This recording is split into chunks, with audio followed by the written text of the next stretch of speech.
Good afternoon, everyone. I'm Robert Doar, the president of the American Enterprise Institute, and I am just very, very happy on this Monday afternoon, lovely June Monday afternoon in Washington, to welcome my old friend Frank Berry and our great friend at AEI, Andy Ferguson, for this conversation about Frank's new book.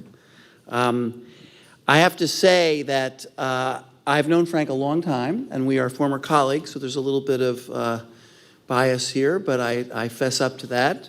Friendship matters, loyalty matters, and working for Mayor Bloomberg in the Bloomberg administration for 7 years as I did, there was no one there who was calmer and more solid and more straight, and frankly, almost as conservative as me, but not quite. And in the Bloomberg administration, we needed that occasionally. And he wrote some of the really outstanding speeches that Mike Bloomberg has made over his career, of course, with Mike, and about free speech, about viewpoint diversity on college campuses, about religious toleration in the wake of 9/11. So Frank's one of my heroes, and I wanted him to introduce him and his new book, Back Roads and Better Angels, A Journey into the Heart of American Democracy, 2024, to the AI community. But to do that well, you want to do it with someone who can bring his own charm, and that's Andy Ferguson. And all of us here today, I know and love Andy for all the things he's done at The Atlantic, the books he's written, the books he's still working on. He also wrote a book that had Lincoln's name in the title. And I just thought it'd be a great way to introduce Frank and this topic, and discussion of America would be to have Andy do that. It is a little bit of a combination, I want to say, of Lincoln-esque earnestness and Lincoln-esque humor in the same conversation. And not to say you're not funny, Frank, but we'll see how you do. But with that, I welcome you. Take it away. Thanks.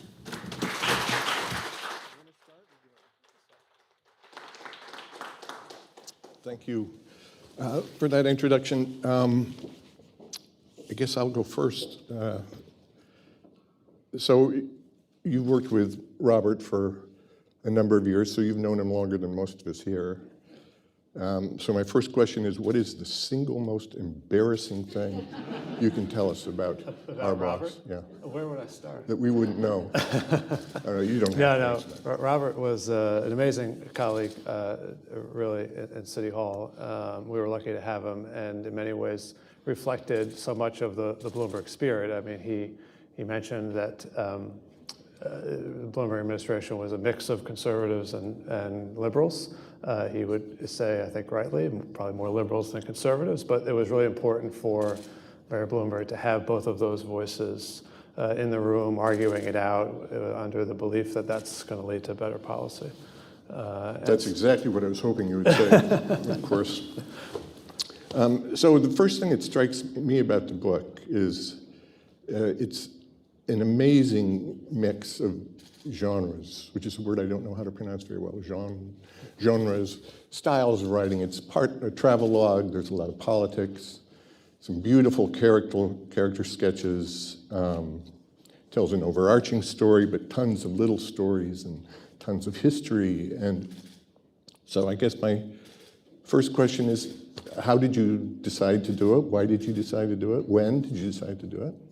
Well, I first stumbled across the Lincoln Highway, the idea of the Lincoln Highway in 2016 when the country seemed to be going crazy and coming apart at the seams. I was looking for a different way into the story and a way that would allow me to explore what holds the country together as opposed to just what everybody was talking about, which is what's tearing the country apart. And so there have been lots of books, some of them really great, about what's tearing the country apart and why we're so polarized and trying to explain red America to blue America. And the idea behind this book was to dive into and explore what holds us together with the hope that we might be able to see a little bit more of ourselves on the other side, with the hope of challenging each party to look a little bit more critically at its own side too. Mm-hmm. So did you just decide on the itinerary of the Lincoln Highway on just follow the road? I mean, so Lincoln became this perfect device, tool, metaphor, something for telling this story. Mm-hmm. And Lincoln Highway was the nation's first route to connect the East and the West Coast. It was dedicated in 1913 at the dawn of the automobile age. And so it's not actually a highway, it's a series of local roads, zigzags through small towns, some of them still dirt roads. And so the idea was, let's go out on the Lincoln Highway, and using the guy who held the country together in the midst of our darkest hour to help us see how we can hold the country together. Through talking with people, through digging up some of the history along the route, through bringing in some of the things that bind us together in terms of the culture. And so music is a big part of the story. You don't take a road trip without listening to music, or at least I don't. And so there's a lot of, and music, the American Songbook is a big part of, I think, what binds us together and our shared common identity. And so there's a lot of songs in the story too. Right, and you've got them linked on your website, right? Yeah, So, as you're reading, you can also follow along on a playlist. There's a Spotify playlist that has every song in the book, and you can follow Right. along and listen. Yeah. right. I also should note you didn't go alone. Didn't go alone with my wife Laurel, and we never, I should say, never would have gone except for the pandemic. So I'd had this idea in 2016, never happened. Life overtook us. But then come 2020, we were sitting in our one-bedroom apartment staring at each other and saying, well, maybe we should buy an RV and go across the country. And it was at first a totally insane idea, but the more we thought about it, the more we thought, well, if not now, when? And so we began looking. We knew nothing about RVs. I'd never driven one. I'd ridden in one once. But we knew that if we were going to travel across the country in the pandemic, we didn't want to be staying in hotels. So the RV became the only way to do it, and we bought a used RV, and off we went. You sort of suggest that your wife would have preferred a dog. Yes, definitely. The dog was way higher on her list than an RV. Yeah, it's hard to ride a dog all the way across. Yeah, she would have been happy with a dog and an RV, but we had to settle for just the RV. So you named it Charlie after... Yes, we named the RV Charlie after John Steinbeck's dog in Travels with Charlie. Right. So there was a lot of echoes of that book in here, I thought. Were there other models that you took as a writer, just to refer to for yourself, of what you wanted the book to look like and the shape it would take? I don't know that there was another model for it. I definitely did try to read some of the genre of road travel, travel logs and books, from Kerouac to Mark Twain and William Least Heat Moon and Tony Horwitz. I mean, there's so many great books out there, exploring the country. So I dove into them. I'm not sure I took any one as a particular model, but tried to draw from all of their spirit, which is to kind of use the adventure as an opportunity for exploration. Yeah. So the pandemic was raging pretty much when you left. Right. George Floyd was murdered while you were on the road, I guess. Before. So we left on September 11th, 2020, that's right, it was September. And George Floyd was late May. Yeah. So, but all of that was in the background, and there were still protests going on. And I think it was our third night on the road in Lancaster, Pennsylvania. There was a shooting by police, a fatal shooting that resulted in a police protest that resulted in smashed windows at the police department and the post office and other shops. So all of the George Floyd protests that was all happening as we were traveling. Yeah. So I guess I don't want to get too far ahead of myself, but what surprised you then when those first months when you were out there? Or I should say, maybe I'd phrase it this way. If you had done it 3 years earlier or 3 years later, how would the trip have been? I mean, if you'd done it in 2016 when you first...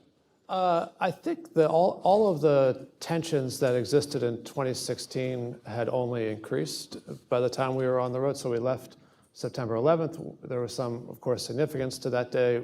Lincoln Highway begins in Times Square in the middle of New York City. We left on September 11th. A day that brought the country together in 2001 like it never had been. And so we were trying to channel some of that spirit of unity as we left. I think in 2016, when I had the idea of driving the Lincoln Highway, it was still the divisions were still, they weren't new, but they weren't as deep as they would become over the ensuing years. Charlottesville hadn't happened. All of the kind of anger and vitriol that bubbled up over those 4 years kind of culminated in the election season. And so our idea was to leave on September 11th and to get to the end of the Lincoln Highway, which is in San Francisco, on Election Day, to take the 2 months to do that trip. So I think everything, and we were trying to avoid the election. The whole idea was to get out of the 24-hour news cycle and the campaign, and to talk with people about national issues, but from a much more personal and local perspective. And we did that, and it was very liberating, I think, for people to do that. But the conversation always came back to the election. I mean, it's just... And by the election, do you mean Trump? I mean Trump, yeah. Trump in particular, and kind of, what would happen in November. Yeah. So just by a preface, before we get into all of that, how would you describe your own politics, your own political background? So I'm a Democrat, always have been. That said, I went to work for a Republican mayor in New York, who later became an independent, who later became a Democrat.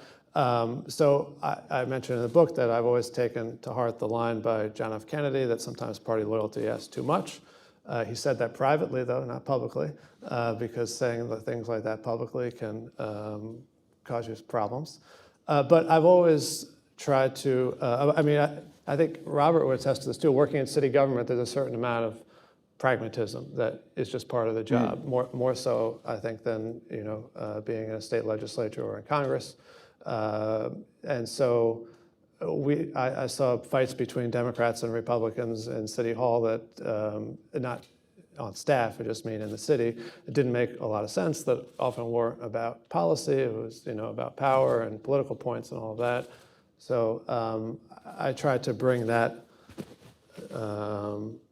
nonpartisan lens to this I was interested in that. You say, working in government, and I think you even say two-party politics really taught you a lot about politics, but there aren't two-party politics in New York City, are there? I mean, no, that's true. I mean, the Republican Party is not really...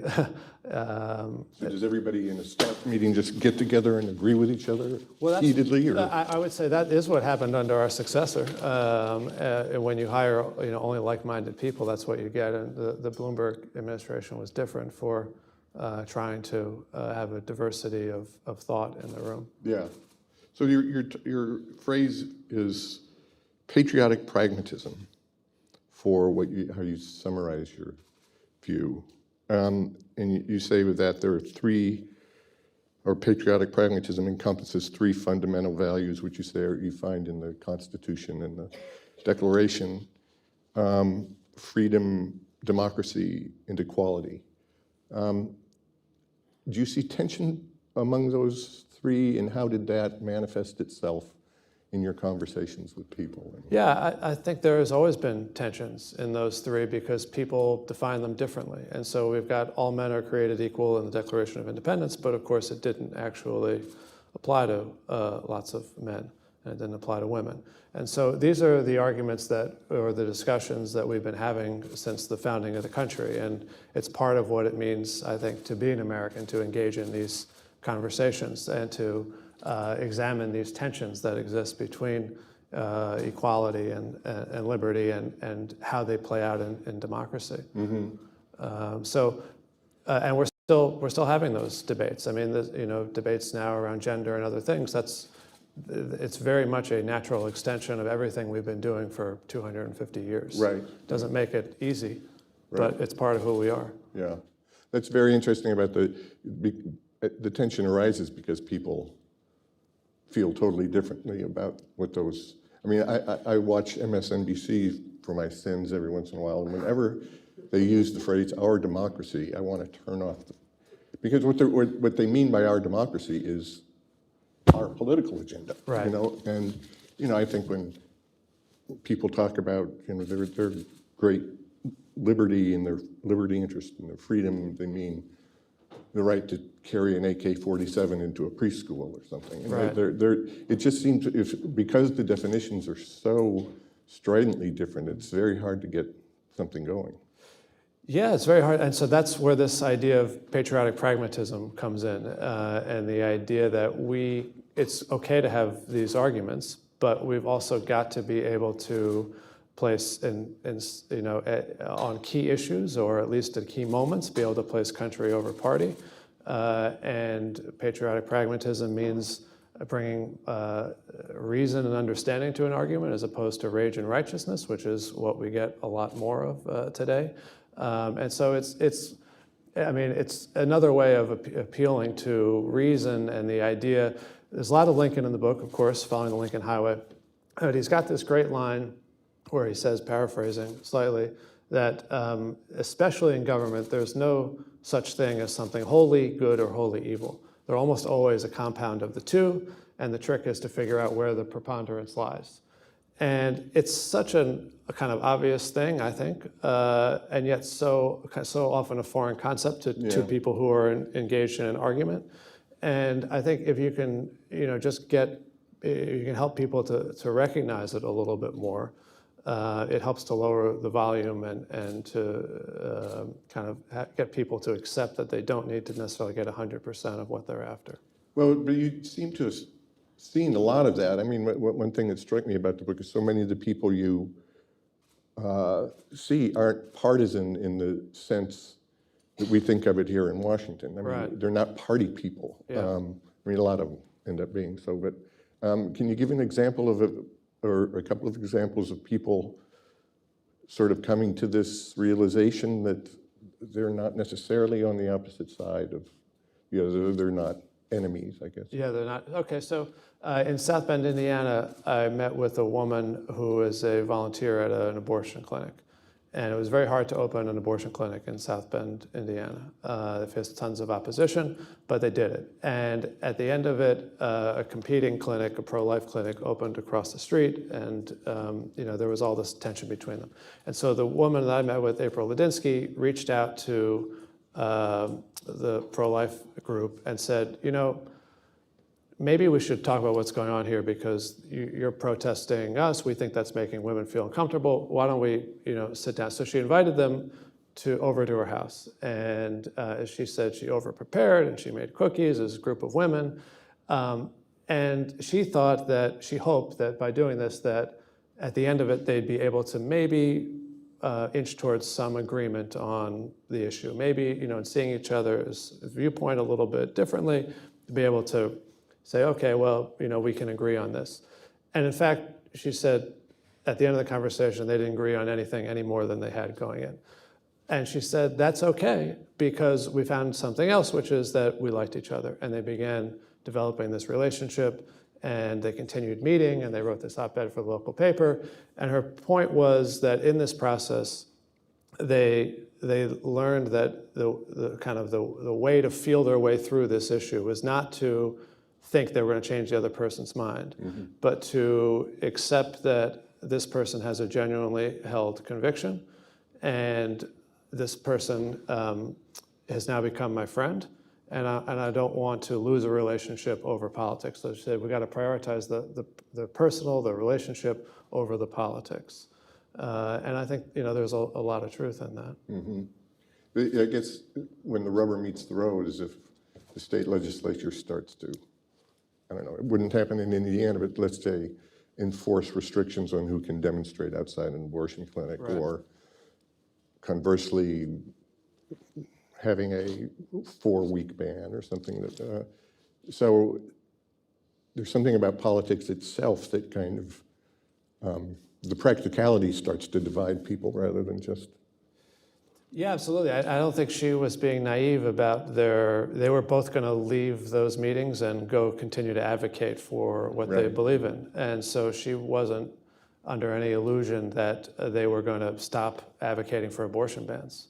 Right. But that didn't mean that she still didn't want to be friends with them. Yeah.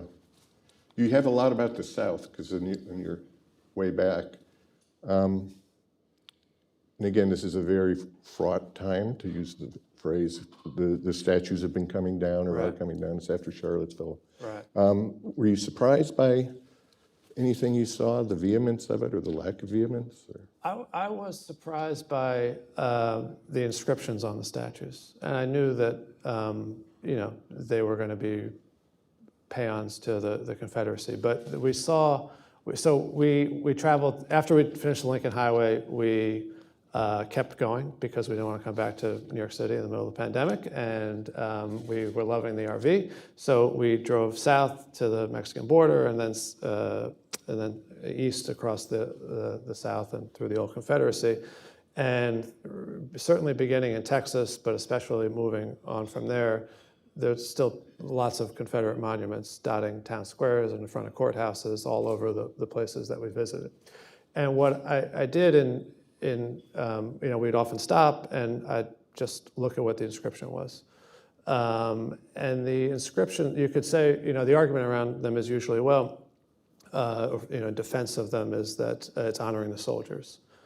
But of course, that's not really, in many cases, why they were erected, but it's also not the message that is on the statues. And so I found, some of the language on the statues to be shocking. I was surprised by that. Give us a couple of examples. I was surprised. I wish I could remember verbatim, but things about the kind of the thing, the gallantry of the white race, and all about white supremacy was literally inscribed in stone on the monuments, and so I thought very much kind of putting the lie to the idea of states' rights, like there it is, chiseled in stone, white supremacy, and that's something that I think is often overlooked in these arguments around monuments. Is of course why they went up.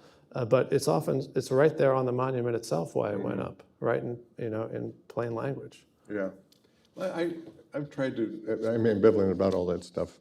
Not that it matters what I think about it, but I see a very strong case against things like running the Confederate flag up the flagpole in 1954 in South Carolina. I mean, that's quite clearly a political statement. But on a human scale, when most of these statues went up, this was a tribute to a dying generation, and people were trying to pay tribute to their grandfathers, their fathers who were dying, who had served and fought bravely for an awful cause, obviously. And that it's almost as though the white supremacy is piggybacking on the familial and community among the white people there. Obviously, the black people are excluded on purpose. Yeah. They're wrapped up together. I agree with that, but I don't think you can say that one is secondary to the other, because so much of what the Civil War was fought over was, of course, white supremacy, and not just slavery. And that's Pollard's lost cause. That it wasn't just slavery. It was a way to organize society. And he said, as long as we can win that war, then we'll have won the Civil War. And they did. And those monuments are very much a part of that effort to sustain it. And so in the book, and this is a really hard conversation, people feel very strongly about it. Of course, when we were there, there had been votes in local counties in South Central, Southeastern Virginia that had kept the monuments up. One place they even put it back. Yeah, and that's happened now too, right? But in the book, I mentioned a couple. Like we've had these arguments over monuments without often having a good basis for having the arguments, and so someone will say it's bad, and someone will say it's good, and you don't really. There's no kind of common metric or basis for judging them. And so I propose in the book a couple of questions we should be asking about all of these monuments, any historical monument that people call into question. Why did they erect it? Is that for a reason that we still honor? And two, did the person or the cause that's up on the pedestal advance the country towards its ideals, or did it attempt to drag it backwards? And I think those are both really important questions, because monuments remain reflections of what we want to honor and celebrate as a society, especially when they appear in front of courthouses and town halls. And I think those two questions, it doesn't mean you're always going to agree on the answer, and sometimes the questions the answers are convoluted because people are complicated. But can you imagine a turn-of-the-century Confederate soldier boy statue in the middle of the courthouse square that would meet those criteria, those two? I don't. Yeah, and I don't think any of the Confederate. That's just. I think both. I think because the Confederate statues fail those tests, they should come down. Again, that's my own view. I try to bring some reason to it. People, of course, feel differently and strongly.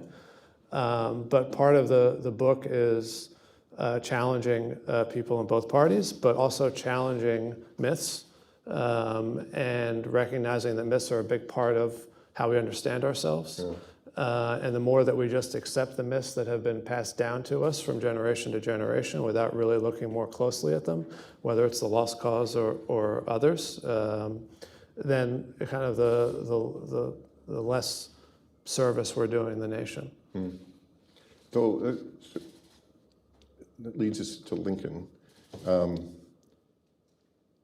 What was your relationship with Lincoln? I mean, were you a Lincoln buff when you started before you did this? Had you already read a lot about him, or? I had read some. Andy, I believe you grew up on Lincoln Street, right? I did. I grew up on Lincoln Street. So I don't have those kinds of Lincoln connections, but had read some about him. Of course, had admired him, but no, I didn't come to it as either. Well, you admired me or Lincoln? Both.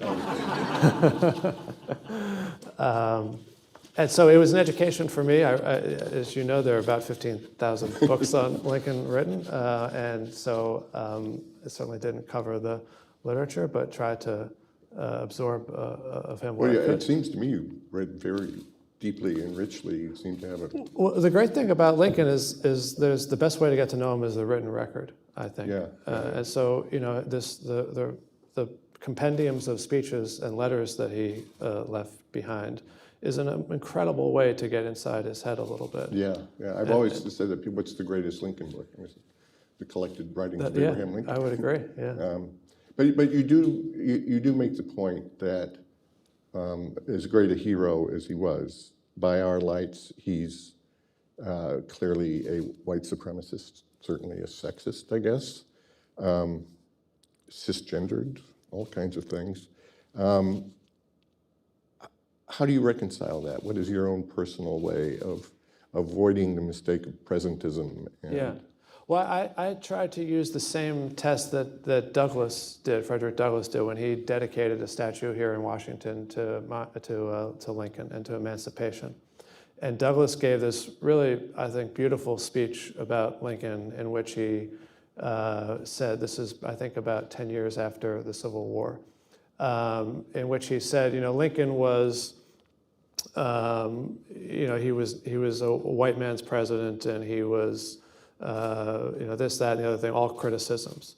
He said, but judged by the tenor of the times and the environment that he was in, he was at the forefront of the movement for black advancement.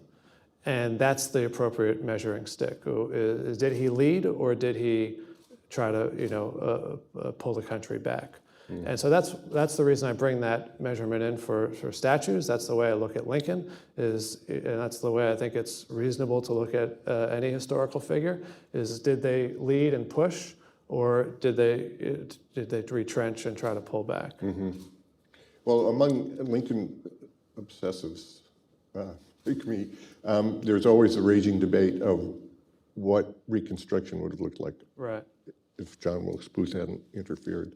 And there are different ways of looking at it. There's a famous quote when they ask him, what do we do with these soldiers who are now surrendering? A couple of days before he died, he said, let them up easy, meaning don't be punitive, don't try them for treason. And he explicitly said he didn't want to try these people for treason.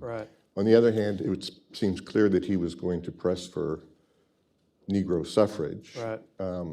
He had started to do so in Louisiana. So it seems like there's conflicting signals where, on one hand, I think the great conciliator actually wouldn't have even minded the statues. I mean, he would have thought, let them have their own memories and their own way of doing these things, Right. as long as they're back in the Union. Yeah, I mean, Lincoln was a great conciliator, but if you look at the contemporaneous comments by Union War, Union generals, they didn't want the statues. There were no statues at Gettysburg of Confederates until essentially the 20th century. And so look at Sherman's comments, look at Grant's comments, all of it, the comments are, we were right, they were wrong, they were treasonous. There's no equivalence between the gray and the blue. So I hear you that Lincoln would have, I think, pursued a policy of conciliation. But I also think there would have been, or at least the sentiment that so many Union veterans and their families felt would not have been lost on him either. Mm-hmm. Right. Yeah, it's still an open question because the Lincoln Memorial itself is kind of, seems to me, ambiguous, but not ambiguous. There's an ambivalence to some of it, and they did embrace Confederates at the ceremony, and Robert Todd Lincoln made a point of making some statements about that. So you have many wonderful observations just as you're going along. One that really intrigued me, and it's not really completely explicit, but you go to Chicago in Lincoln Park, which was the scene of the 1968 demonstrations with the Yippies, and you say something that strikes me as very true, although I couldn't be explicit about it, but this was the Yippies and trying to turn everything into theater was really the beginning of a certain kind of politics that you sort of implied and gives us Trump eventually, is that everything is theater, everything is performative, everything is for show, and it's a matter of the effect you make on your audience more than anything else. Right. Could you expand on that at all? Or? Yeah, sure. So the 1968 convention was the first, well, it was really the first open convention, or at least where the primaries had played a significant role, and there was obviously huge debates over the Vietnam War and the rise of media and the counterculture, and so it all plays out in front of everyone's living room in a way that really had never happened before in American politics. And the Yippies knew exactly how to capture that attention in the same way that people know how to capture the public's attention on social media today. Mm-hmm. So it's fair to kind of draw a line between one and the other. And the way to capture people's attention is to be outrageous. And that's what the Yippies were. They said they were going to nominate a pig for president. They said they were going to put LSD in the water. These are some of the original great political trolls. They weren't going to do either. But they knew what they were doing. They got incredible headlines, and they served their purpose. I don't think they served the party's purpose well at all, but that's not what they were really interested in. That is, in many ways, the direction that politics has gone in, where the outrage machines get cranked up, because that's how you get on cable television, and that's how you raise money, and that's how you win closed party primaries. Yeah, I love the image of Trump being the natural flowering of the hippie movement from the 1960s. It's very intriguing to me. Yes. And I don't think it's completely wrong, actually, by the way. But another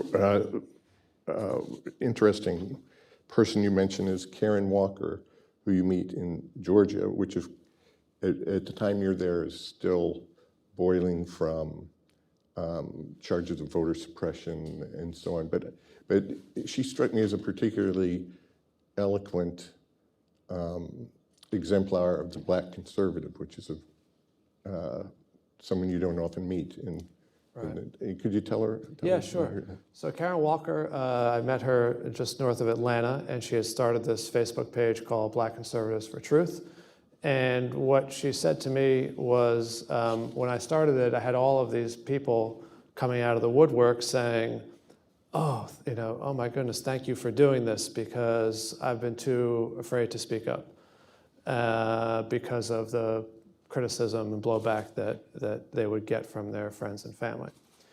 And that sentiment or that kind of repression is something that I heard in other parts of the country too, talking to college students about life on campus and all of the kind of tensions around free expression. I spoke with one of the organizers of there was a ballot proposition in 2020 in California on affirmative action. And he was organizing an effort to keep the ban on affirmative action in contracting in schools. He's an Asian American guy. And he said that he had constantly had liberal Democrats coming up to him or calling him or emailing him saying, thank you for doing this, but I don't want to be publicly associated with it. And I think that's that thread of those three things, those three people, all represent something very hostile within the Democratic Party that the party has been very reluctant to grapple with. And I think it's very unhealthy for the party. What's the source of that? Do they think it's bad politics, or is there sort of a ruling part of the Democratic Party that just doesn't want to let outsiders in? What?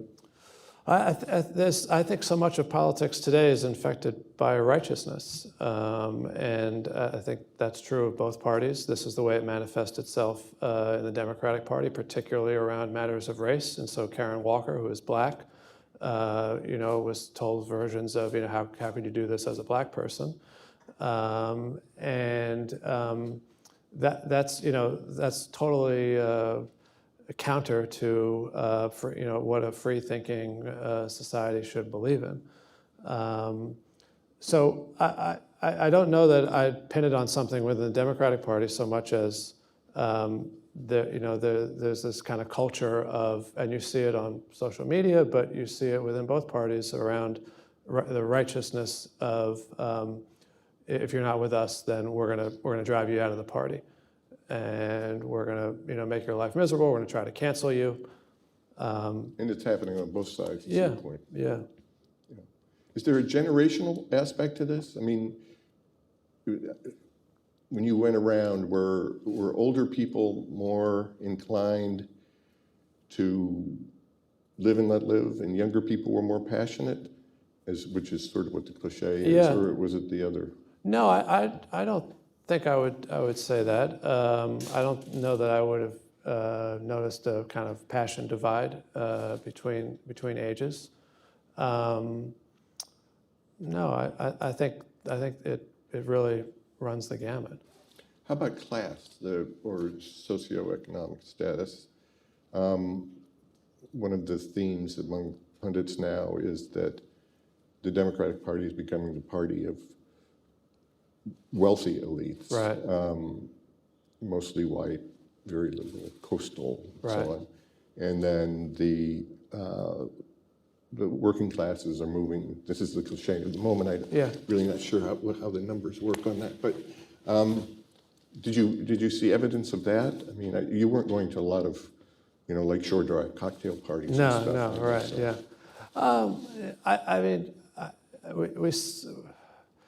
I guess we saw some evidence of it anyway. I think there's lots of truth in it. And some of it was observational, but we passed, of course, in rural areas, lots of meatpacking plants and things, some of which are co-ops now. Just kind of looking at one of them, farmers are banding together now to sell their products together because it's very difficult to compete with the big global corporations. This is what so much of the populist movement was about, and what so much of what early Democratic Party organizing was about. And it's not really on the Democratic Party's agenda. You don't really hear that. This is kind of like co-ops is kind of that's the dream for a lot of Democrats in terms of economic policy. But they're still not capturing those voters, and I think it speaks to. Do they see them? Yeah, it's not. I agree that there's a lot of work, and some of the AI scholars have done work on this. There's a lot of work that the party needs to do in rural America. Yeah, I've wondered often about this common view of Republicans that I grew up with as the party of the well-to-do and, you know, bond clippers and things like that.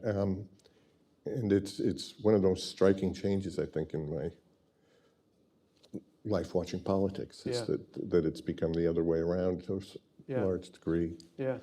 What does Mayor Bloomberg think about that? Of course, he doesn't have to. But, I mean, actually, seriously, what does someone like Bloomberg, I'm not asking you to speak for him, but how does he approach that class breaking off of? Well, the way we approached it in the campaign anyway was to put a big emphasis on place-based economics. I wanted to ask you about yeah, that. so I mean, he ran in the Democratic primary in 2020. Most of his opponents were touting some version of a wealth tax. He was also in favor of increasing taxes on the wealthy, but not through that means. And instead of just taxing and distributing, his plan was to invest in places that had kind of been most affected by economic dislocation and offshoring and all of that. And so, you do that, at least the proposal was you do that through investing in infrastructure and partnerships with local colleges, an enhanced EITC for workers in particular areas, a special visa for immigrants who would go to work in distressed areas. That's not to say there aren't other and maybe better ideas out there, but to put more, the Democratic Party needs to, and I think has been in recent years, putting more emphasis on this idea of place-based economics and not just allowing the kind of the superstar cities to drive the country's So it economy. was sort of a package of reforms that you all had put together. Yeah. And what was the reception like? Well, a month It later, strikes me as eminently we didn't win the race. You did get a delegate, though. Yes, that's true. What was his name again? I don't remember. But it did at least seem to resonate when it came out, and the Biden administration has done some work around this. So I do think and this is not to say that it's a partisan issue. I think Republicans I think there's a growing awareness that both parties have political gain to be had in this area, and also there's real economic potential in it. If you could sit down with the Democratic caucus on Capitol Hill, is that part of what you would tell them? What else would you tell them that you've figured out about the country? Well, I would also say something that I heard from Democrats along the way, which is don't be afraid to stand up for police and for safety. And that's not to say Democrats usually are, but we were traveling in 2020. And there was, of course, tons of criticism of policing, some of it warranted. But there was also excesses that went with that, including violence. And that really, of course, rubbed a lot of Democrats the wrong way. And I did hear that from people. And I think it's from Democrats, yeah. And I think it's very important for the party to balance those two things. Racial justice absolutely needs to be a priority, but of course we all want safety. This is really easy stuff. People want to be safe in their communities. And so we need to respect police, and we need to give them the tools and training that they need. But Democrats need to be able to have those kinds of conversations, and we need to be able to condemn violence where it happens, including when it happens on our side. When it happens in Portland or other places, Democrats, I think, have taken necessary beatings because of their unwillingness to say that. Well, yeah, you talk about when you were in Chicago of the quite justifiable attention focused on the shooting of a young black male boy who was unarmed and the outrage from it. And meanwhile, you list the names of several also black young men who were killed around the same time, but not by police. Right. And there seemed to be ignorance of that or not attention on it anyway. And the point was we have to be able to do both of those things. We have to be able to take on police injustices and abuse, racial injustices. That's very real, has been for, of course, an extremely long time. very hard to deal with, but really important. But we also can't pretend that so many people aren't dying every day from gun violence. Yeah. And it needs to be kind of a recognition and a willingness to tackle both. So the right-wing caricature of that is, see, we told you, Democrats are performative. They want to make a big splashy point, but when it comes to the daily lives of Right. people who should be their constituents or are their constituents, Right. they move on. They're Right. indifferent. They go back to their Hollywood Right. parties and stuff. Well, Democrats would say, yeah, well, but this is why we want gun safety legislation. So this is the debate that Democrats and Republicans have over safety. And my point was, I believe in those gun safety laws. I think we need stronger and better gun safety laws, but that's also not enough. We also need good, effective policing.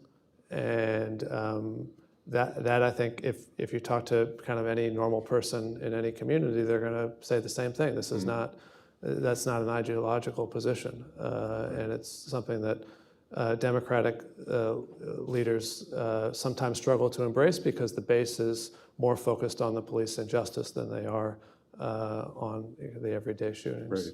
Right. It's a matter of emphasis, Yeah. certainly. But I don't know how much time I have because I wanted to indulge myself with one writerly question, sort of journalistic question. Yeah. The book is really so impressive in your ability to go somewhere, give the physical description of where you are, you give a flavor of what it's like, you go to a restaurant, we meet 2 or 3 people from the town, you have a history of the town, and then you get in the RV and you drive away. And I'm just thinking, having tried to do things like that, stories, magazine stories and such, how do you do all of that at once? Because by the time you're in the RV, presumably you're driving, so you're not writing about what just happened. Right. And you're not reading about the next town. Right. I mean, did you just do a lot of prep work before you went, or? Some prep work, some note-taking along the way, but also, the process of going back and writing the book was also its own exploration. So I hadn't, when we finished the trip, I didn't stop reading Lincoln and just start writing. I kept reading Lincoln. I kept reading about the places we had been. And so that all becomes part of the journey is, in some ways, 2 parts, at least for me, was the actual experience of doing it and also the process of reading about and learning about so many important events and characters and people along the way, and all of that happened, some before, some during, and some after. Okay. So it's good. Well, that makes me feel a little better because I couldn't do it myself. No. JR, do we want to? Robert Dorr from AEI. I wanted to ask you a follow-up on the music. And could you just give us a flavor of your music tastes? Was Justin Sure. Townes Earl in there too? Yeah. An old favorite of both of Robert ours. and I have had many music conversations. Yes, and so give us a little of that. And also, there's some sentiment that when people go out and look for America, as others have, it's not quite as good as it used to be, or it's lost. What's the final line on that? Okay.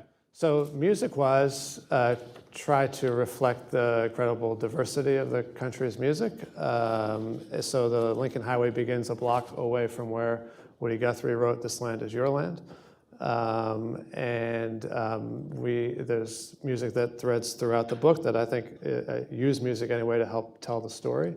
So there's rock and roll, and there's folk, and there's bluegrass, and there's jazz, there's lots of blues. In a story about America, at least I thought it was important to reflect the diversity of music. So a little bit of everything for people's different tastes, including Justin Townes Earl, who my wife and I met at a Justin Townes Earl concert, and that story comes into play as well. Can I ask politely who the hell is Who is Justin Townes Earl? Very sadly, he was a folk singer, a son of Steve Earl, and he had died about a month before we left on this trip. Or let's see, did I get that right? Yeah, I think it was about a month before I left on the trip. But he was, my wife Laura and I met at a concert of his. So that's the backdrop. In terms of whether I left, I think the question was whether or not I left more optimistic or pessimistic about the country. I agree with you that that idea of a kind of a lost America, fallen America, has always been a big part of our story, mythic America, and that's in some ways what Make America Great Again taps into. That's not a new sentiment. People have been saying Make America Great Again for more than 100 years. But I came away very, very optimistic, or I don't know if that's the right word, or feeling very, the trip was very affirming for me. And one of the reasons was because of the resilience people expressed, or the faith in the resilience of the country that people expressed. And so I asked people all along the route 2 questions. One is, what are you most worried about for the future? And 2 is, what holds the country together? And when I asked them what held the country together, people said the Constitution and freedom and love and family and our common aspirations, and there's some truth in all of that, perhaps.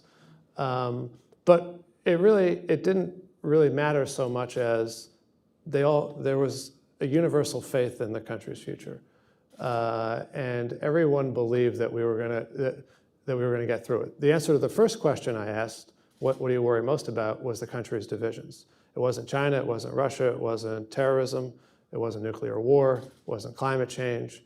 It was that we're tearing each other apart and we're ruining the country ourselves.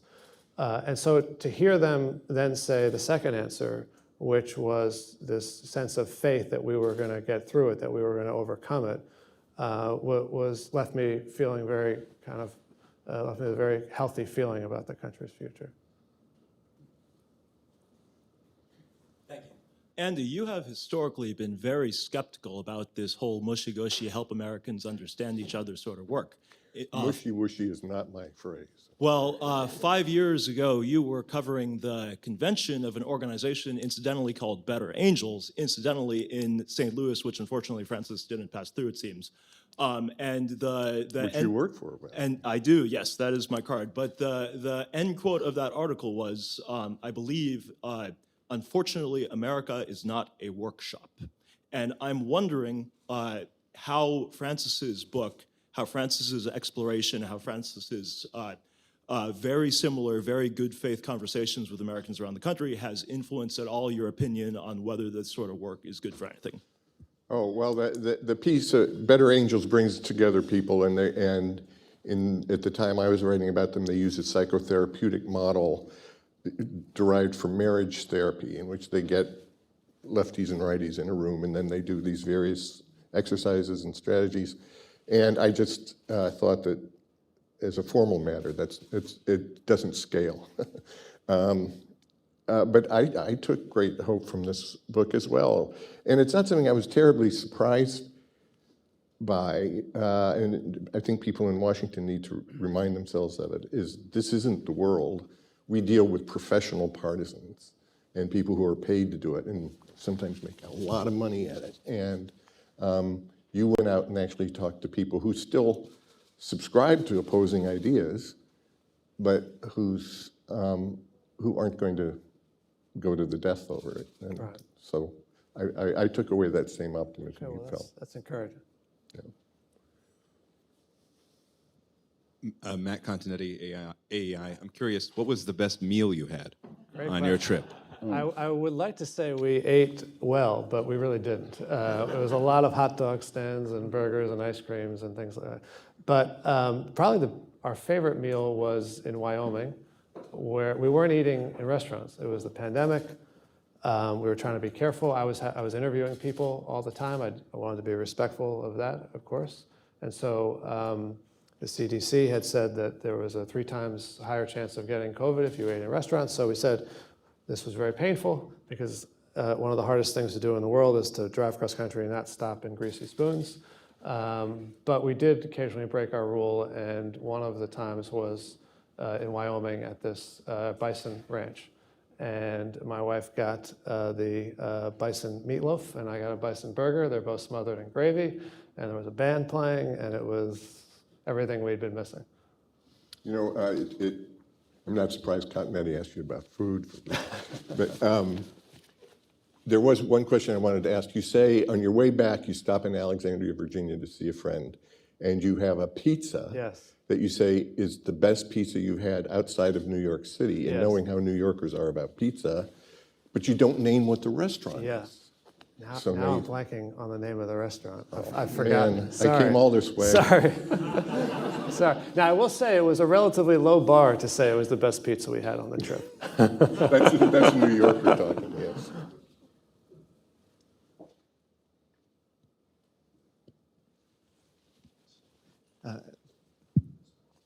P. Wayner, the Trinity Forum. Thanks for the book and for the interview. There's one thing that you said, Francis, that I wanted to hear you dilate a little bit more on, which is you said that people couldn't really articulate, at least with a through line, at what unifies the country, what holds them together.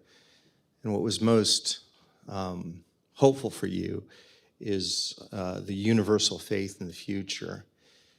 It strikes me that universal faith in the future is a bit amorphous.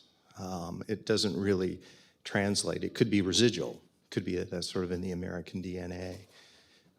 What was it, if this came through, that caused this universal faith in the future? Because on the one hand, people are saying the divisions, which are very real and concrete, worry us the most. And the counter to that is some kind of potentially abstract hope, but that hope ultimately has to be anchored in something. Could you discern what that is anchored in? Well, I think it was anchored in different things for different people. I don't think it was a universal anchor for everyone. And in some ways, that was the best part of it, that people, whatever they believed is what held the country together, is what they thought would sustain us. And so someone said the Constitution, that, for them was, that's what's going to hold us together. As we've got this thing that's for 240 years has been so good for the country, and that's going to see us through these difficult times. And if someone else said love of freedom, that was for them that was the anchor that was going to keep the ship from drifting off. I guess is the best way I'd answer that. It's a great question.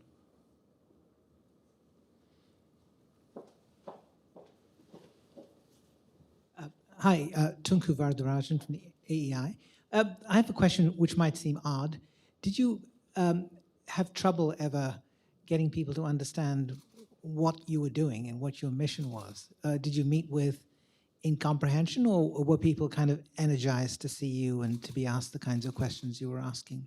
Did you feel a disconnect, or did they? Yeah, never felt it. I don't think so. I think people, the idea of driving cross country is such a universal either thing people have done or something that they want to do, that especially since we were driving in an RV, everybody was, most people were pretty inquisitive about it. And so there was lots of interest in our trial. Where did you come from? Where are you going? People were very interested, and then people would often tell us their own story about having either traveled part of the country or cross country, or how they'd always wanted to do it, or how this is how they want to do it, or how they want to get an RV to do it. And so kind of, I think traveling the country, seeing the country is something that is another kind of cultural bond that we share. And we certainly heard that anyway from people.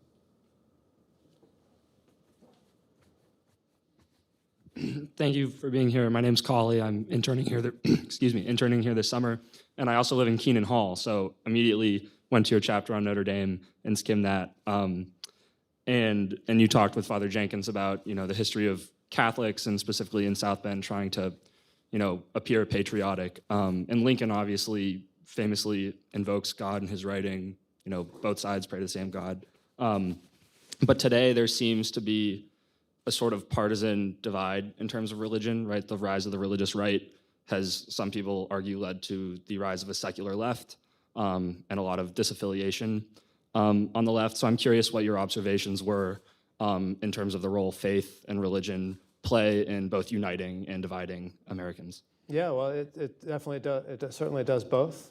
And at various points in our history, it has inflamed divisions. But religion can also be, of course, a great source of unity and community building. Lincoln was not what you would call religious. Perhaps you'd say he was spiritual today. But I think that thread of religious fanaticism definitely, certainly runs through the Lincoln Highway. We saw that with the various places, but including in South Bend with the KKK marching there in the 1920s. KKK still has, or at least had until recently, a presence in the area. But the KKK in the 1920s was basically an extension of churches. And so I just think it's something that's important to be aware of, because it's certainly a risk that religion can devolve into the types of hatred that lead to xenophobia and other things that virtually every immigrant group or other kind of new religious group has experienced in the country.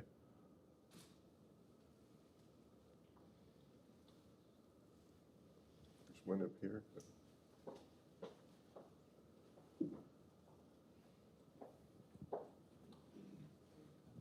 Evan Huck, I'm a recent Furman University graduate, and I'm with the Summer Honors. My question for Francis Berry is, you were talking about how we're removing Confederate statues, and what I would like to know is, what would you like to do with them now? Whether we just demolish them, put them in a museum, and how we should teach people, if we do put them in a museum, about the significance of the monuments themselves. Well, I think it's a great opportunity for communities to make those decisions themselves.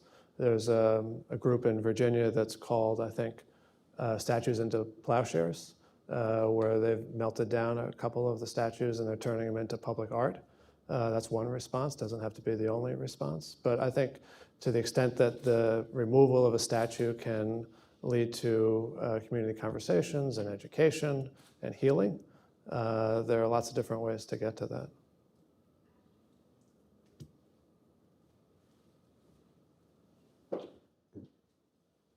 I can talk loud if, so really outstanding presentation and really enjoyed it.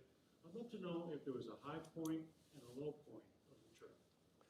The low point is easy because I backed us into a fire hydrant in Nebraska and essentially tore the bumper off almost, and thought that might be the end of the trip. And it was really, I went into a very dark and depressing place. It's a metaphor for America falling apart. We need our bumpers, really important. But I was saved by a local mechanic who, with a drill and some duct tape, managed to get us back. And so that was for about 24 hours the low point of the trip. The high point of the trip, there were so many high points, it would be hard to name one.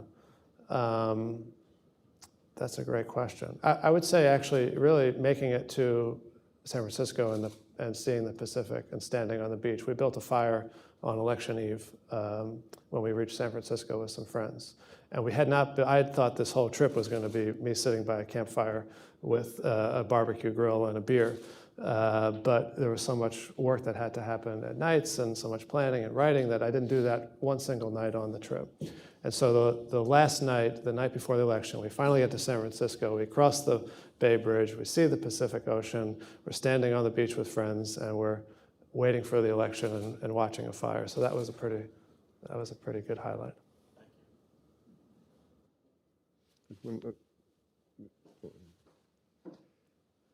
Hi, my name's Thomas. I'm an intern here at AEI as well. Thank you so much for your presentation. I was positively rapt the entire time.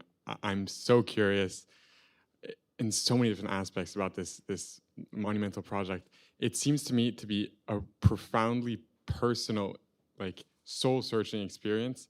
I was wondering how you think you, on an individual level, changed or had to put some of your perceptions aside or had to put your ego in check maybe sometimes. I wonder how you think this affected you, this whole journey affected you on a personal level. Well, great question. I think I tried anyway to take the best of what I was hearing from people along the way and reading about from Lincoln. So the story of the woman I mentioned in South Bend really touched me in a way that has certainly stayed with me. We spent a great day with ranchers in Arizona and heard about the difficulty of ranching BLM land, Bureau of Land Management land. And they were very pro-Trump and talked about how life was so much easier under Trump than it had been under Obama. And anyone who's ever dealt with the government recognizes that it can be unbelievably frustrating and painful to do so. But that is kind of just forcing yourself to put yourself in someone else's shoes is not something that you do every day. Everyone's too busy to do it. We all have our own lives to live. But the trip gave us a chance to do that almost every day. And these conversations were really a unique opportunity for us to try to, in very small, brief ways, put ourselves in other people's shoes.